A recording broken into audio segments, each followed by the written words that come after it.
दोस्तों इस ब्रह्मांड का सबसे बड़ा दानव जो पूरे ब्रह्मांड को एक्सेलरेशन के साथ खींच खींच कर फैला रहा है, डार्क एनर्जी इस ब्रह्मांड के सबसे बड़े रहस्यों में से एक है। लेकिन हम ये नहीं जानते हैं कि डार्क एनर्जी क्या है, किस तरह की एनर्जी, किस तरह का फोर्स है। लेकिन हम ये जरूर जानते हैं कि पूरे ब्रह्मांड का 70% भाग सिर्फ डार्क एनर्जी है। लेकिन कैसे, यानी कैसे वैज्ञानिकों को पता चला कि ब्रह्मांड फैल रहा है, वैज्ञानिकों ने कैसे इसे नापा, कैसे मेजर किया, इस तरह से इसे समझा, यानी कौन कौन से सबूत वैज्ञानिकों के हाथ लगे थे जिसकी वजह से उन्होंने ब्रह्मांड के इतने बड़े रहस्य को बताया था। उस सारे विज्ञान को हम इस वीडियो में जानेंगे। तो 1900 जो आइंस्टाइन अपने आइडिया जनरल रिलेटिविटी को लाए थे, तो उनका एम था, गोल था, यूनिवर्स को किसी तरह से स्टेबल या स्टैटिक और कांस्टेंट दिखाना था। ये उनकी तरफ से उस वक्त सिर्फ अजम्पशन के रूप में देखा जा रहा था। इस पर मैंने एक शॉर्ट वीडियो बनाया था, आइंस्टाइन बिगेस्ट ब्लंडर, यानी उनकी बड़ी भूल के बारे में, जिसमें उन्होंने ग्रेविटी के दो बॉडी के बीच के अट्रैक्शन की इक्वेशन दी थी। लेकिन उन्होंने उस वक्त एक काउंटर टर्म भी रखा था जो ग्रेविटी के विरुद्ध में काम करता था, जिसका नाम कॉस्मोलॉजिकल कांस्टेंट था।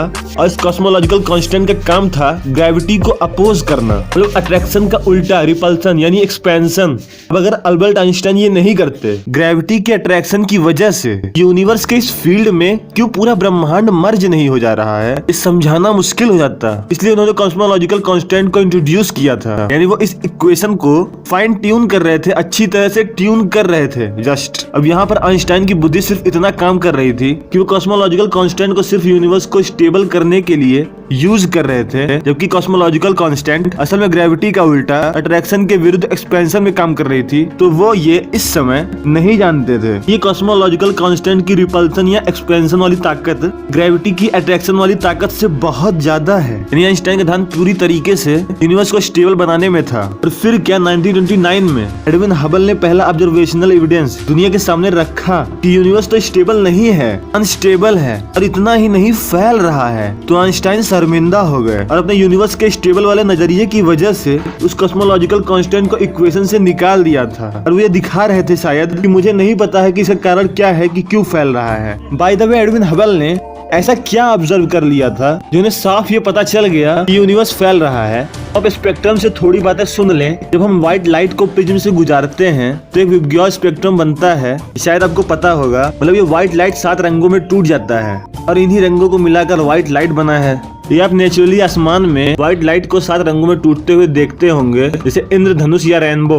यहाँ पर ज्यादा वेवलेंथ वाला रंग लाल वाला है, मतलब इनकी वेव्स बहुत दूर दूर बनती है, इसकी वजह से इसकी फ्रीक्वेंसी कम हो जाती है। दूसरी तरफ वायलेट यानी बैगनी कलर, इसकी वेवलेंथ इतनी कम है, एकदम पास पास जिगजिग जिगजिग बनती है। तो कम वेवलेंथ की वजह से हाई फ्रीक्वेंसी में इसकी वेव्स निकलती है। एक एग्जांपल लेते हैं डॉपलर इफेक्ट की मदद से, जो कि क्लासिकल फिजिक्स की ही कहानी है। कोई गाड़ी आपके पास आ रही होती है, उसकी आवाज की फ्रीक्वेंसी पहले कम होती है, जैसे पास आती जाती है फ्रीक्वेंसी तेज होती जाती है, इनके वेव्स के बीच की लेंथ कम हो जाती है, ये बहुत जिग जिग करके वेव्स कान में जाती है। और जब गाड़ी चली जाती है फ्रीक्वेंसी कम हो जाती है, वेवलेंथ मोटी मोटी छूटती है, यानी मोटी वेवलेंथ किसी चीज के दूर जाने का संकेत देती है। तो यहाँ पे एडविन हबल के साथ क्या हुआ, तो जब एडविन हबल ने नोटिस किया गैलेक्सी को, तो वो टाइम टू टाइम सारी गैलेक्सी दूर जा रही थी, यानी उनके लाइट की जो वेवलेंथ थी वो स्ट्रेच हो रही थी, फैल रही थी। उन गैलेक्सीज के स्पेक्ट्रम का वेवलेंथ वायलेट कलर से, जब गैलेक्सी पास थी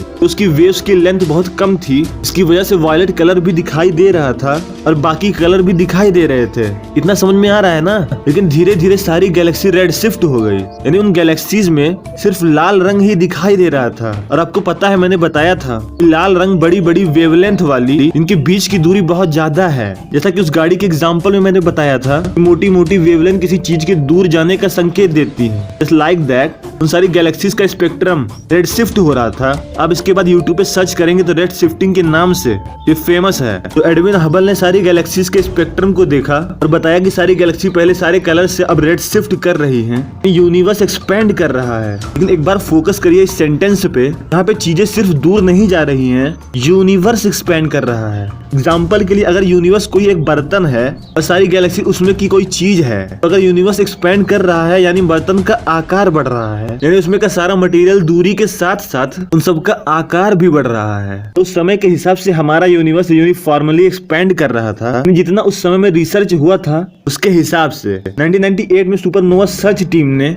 टाइप 1A सुपरनोवा को ऑब्जर्व किया था, साथ ही साथ और भी बहुत सारे सुपरनोवास को एक्सप्लोर किया था, ऑब्जर्व किया था। लेकिन यहाँ पे साइंटिस्टों के हिसाब से सुपरनोवा एक्सप्लोजन किसी गैलेक्सी में 1000 सालों में सिर्फ एक बार ही होगा, ऐसा एक्सपेक्ट किया जाता था। लेकिन हम एक साथ बहुत सारी गैलेक्सीज को ऑब्जर्व तो कर सकते हैं ना, उस हिसाब से महीने में 12-13 दिख जाएंगे। फिर सुपरनोवा सर्च टीम ने ऐसा ही किया। साथ ही साथ सुपरनोवा एक्सप्लोजन की लाइट भी उनकी लाइट से बहुत ज्यादा ल्यूमिनियस, स्पार्किश, चमकीली होती है और कई सालों तक कंटिन्यूली आती रहती है। यहाँ पे अगर light time to time dimmer होती जाएगी, यानी यहाँ पर भी इसके स्पेक्ट्रम में अगर रेड शिफ्ट होगा तो इसका मतलब है कि यूनिवर्स एक्सपेंड हो रहा है सिंपली। लेकिन यहाँ पर कुछ और भी डिटेक्ट हुआ। यहाँ पे सुपरनोवा सर्च टीम सालों से बहुत सारी गैलेक्सीज को ऑब्जर्व कर रहे थे। पहले हमें लग रहा था कि यूनिवर्स यूनिफॉर्मली एक्सपेंड कर रहा है, लेकिन हमने सालों के डेटास को जब एक बार मिलाया था तो यहाँ पे रिजल्ट बहुत ही अलग आया। इस एक्सपेरिमेंट में उन सुपरनोवास की ल्यूमिनोसिटी एक्सपेक्टेशन से बहुत ही ज्यादा डिमर हो गई थी और उन गैलेक्सीज का स्पेक्ट्रम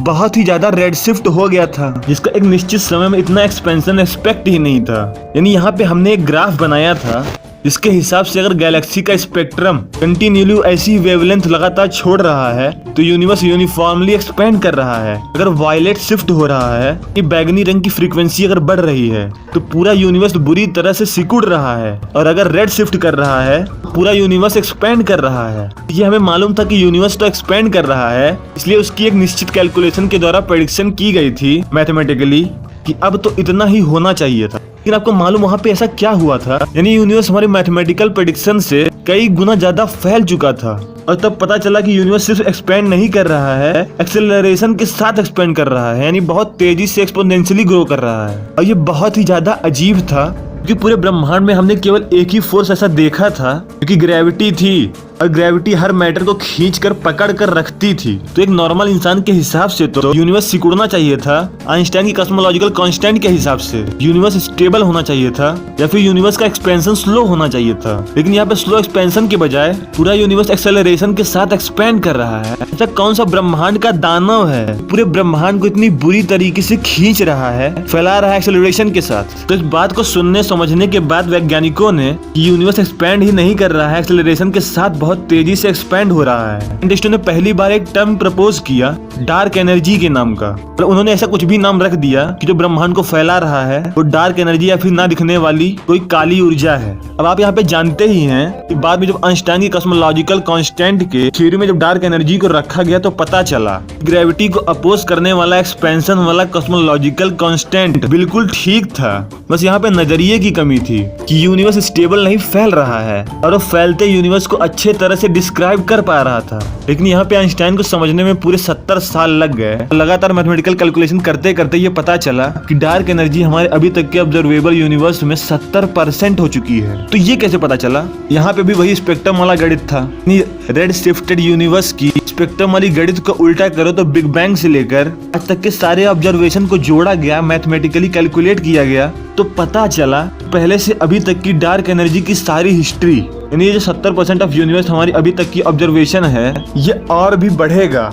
हो सकता है ये हमारे अभी तक के ऑब्जर्वेशन के हिसाब से आगे चलकर पूरे ब्रह्मांड का 99.9999999999999999999999% ऑफ यूनिवर्स हो जाए। तो अगर आपको ये वीडियो समझ में आई तो वीडियो को भी लाइक करिए। हाल ही में एक रिसर्च पब्लिश हुई है कि यूनिवर्स की डार्क एनर्जी ब्लैक होल से निकलती है। क्या ये सच है? इस बात को हम अगले वीडियो में जानेंगे। मैं हमेशा ऐसे ही वीडियो बनाता रहता हूँ, इसलिए चैनल को अभी विजिट करिए। दोस्तों आज के लिए इतना ही, धन्यवाद।